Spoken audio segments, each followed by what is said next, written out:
We hear a lot of complaints from our peers in the industry about a lot of micromanagement taking place at various levels of an organization.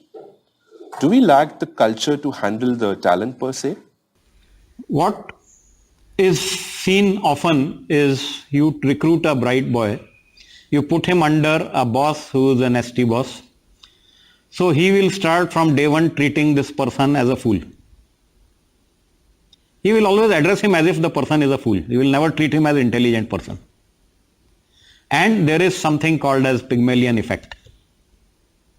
If many times, day in, day out, you keep communicating to somebody that he is a fool, believe me, after a while, he will start responding like a fool, and in longer term, he will become a fool. Converse can also happen. If you have an average guy, but you treat him as super intelligent guy while dealing with him, after a while, he will start responding intelligently, and he may eventually become intelligent also. So it all depends on how the immediate managers treat the new joinees. And that's the problem of a culture. Other problem is many times in larger organization, we have simply too many people, too many levels of hierarchy, and each one has to show their performance. Now it is said theoretically that okay, you should delegate, you should make your people responsible, you should move on, you should develop your succession plan.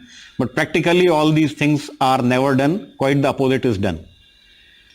The bosses try to make it seem as if they are indispensable. And one method of doing so is micromanagement. You don't delegate anything, you keep all the keys in your pocket and you walk around. So whenever you want to threaten the organization, you just walk out. And everybody realizes that without this fellow we can't manage. So he becomes indispensable.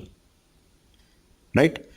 Now, this is what happens. So in that interest, so that they should be able to bargain a good reward, a good promotion for themselves, they make their subordinates to suffer. They don't develop them by design.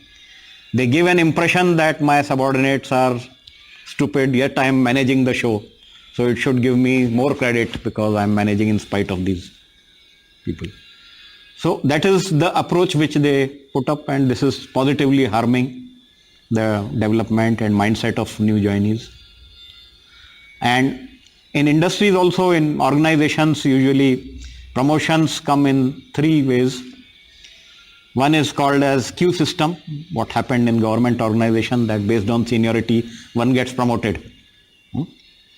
That was still, there was some logic and there was some fairness in that. Okay, if you go by seniority, there is some fairness, certainly. There is no subjectivity. I mean, okay, you are in queue, so when your number comes, you get the thing. It's very clear. It's very clear to everybody.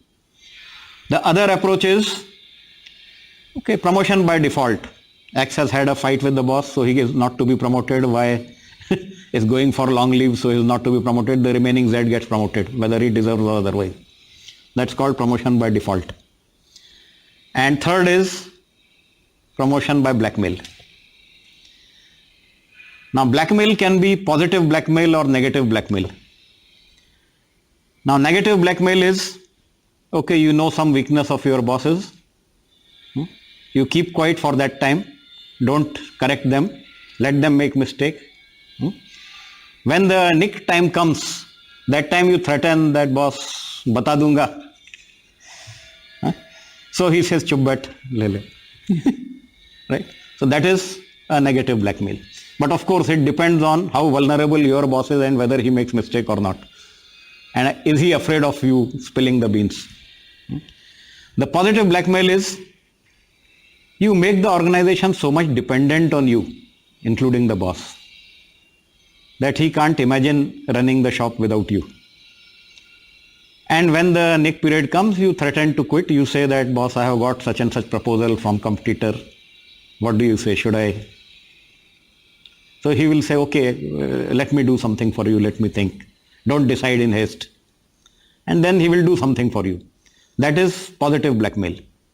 Okay. So you have made yourself indispensable. Therefore, organization has to take you seriously. Okay.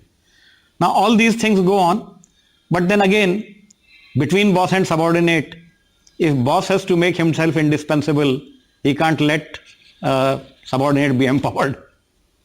Otherwise, subordinate one day will overthrow the boss and he will become more prominently visible in the organization. So all these things go in very tall organizations. In flat organizations, these problems are not so much there. But then most of our organizations, large organizations, are very tall in hierarchy.